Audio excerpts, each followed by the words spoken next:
Welcome to Durgadevi சரணம். இன்றைய தினம் மிகவும் அற்புதமான ஒரு நாள் இல்லையா? விநாயகர் பெருமானை வழிபடுவதற்கு சங்கடகர சதுர்த்தி நாளான இன்றைய தினம் ஒரு எளிமையான ஒரு பரிகாரம் தாங்க.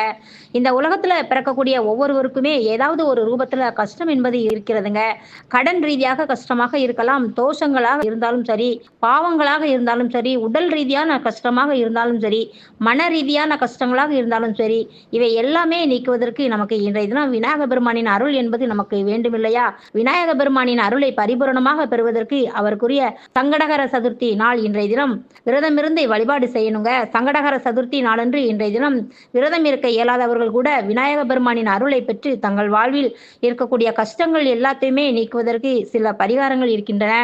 அந்த வகையில ஒரே ஒரு எலுமிச்சம்பழத்தை வைத்து சங்கடகர சதுர்த்தி நாளான இன்றைய தினம் ஏப்ரல் 16ஆம் தேதி இந்த ஒரு பரிகாரத்தை செய்தோம் என்றாலே நம்ம வாழ்வில் இருக்கக்கூடிய அனைத்து விதமான கஷ்டங்களும் நீங்கும் என்பது ஐதீகம்.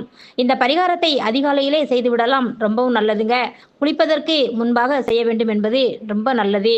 அதை ஒரே ஒரு எலுமிச்சம்பழத்தை எடுத்து உங்களுடைய கையில் வைத்துக்கொண்டு ஒரு இடத்தில் நீங்க உட்கார்ந்துக்கோங்க. அதுக்கப்புறமா விநாயக பெருமானின் இந்த ஒரு மந்திரத்தை 108 முறை சொல்லுங்க. இப்படி சொல்லி முடித்த பிறகு கையில் இருக்கக்கூடிய எலுமிச்சம்பழத்தை இரண்டாக நறுக்கி அந்த எலுமிச்சம்பழத்தை தங்களுடைய தலை, முகம், கை, கால்கள் என்று உடல் முழுவதுமே அந்த சாறை தேய்த்து ஒரு 5 நிமிடம் விட்டுட்டு அதுக்கப்புறமா குளிங்க. மந்திரத்தின் சக்தியானது எலுமிச்சம்பழத்தில் இறங்கி அந்த எலுமிச்சம்பழத்தை நாம உடலில் தேய்த்து குளிப்பதன் மூலம் அந்த மந்திரத்தின் பலனால் நம்ம உடலில் இருக்கக்கூடிய அனைத்து விதமான எதிர்மறை ஆற்றல்களும் நீங்குங்க.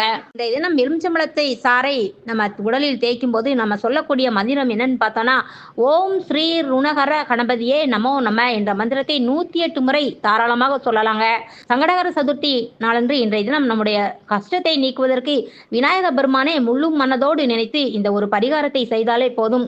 நம்ம வாழ்வில் இதுவரை நாம பட்ட கஷ்டங்கள் அனைத்துமே நீங்கும்.